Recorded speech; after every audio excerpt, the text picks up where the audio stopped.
नमस्कार, मी सागर जोशी. TV9 मराठीमध्ये आपलं स्वागत. आणि बुलेटिनच्या सुरुवातीलाच बातमी आहे मनोज जरांगे यांच्या उपोषणासंदर्भात.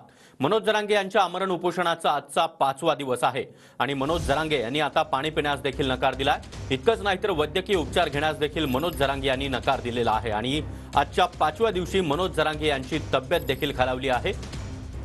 सरकारने काढलेली अधिसूचना त्याची कायद्यामध्ये रूपांतर करावं आणि त्याची तातडीने अंमलबजावणी करावी या मागणीसाठी आता मनोज जरांगे आक्रमक बनलेले आहेत आणि त्यांनी पुन्हा एकदा आमरण उपोषणाला सुरुवात केली आहे. या उपोषणाचा आजचा 5वा दिवस आहे.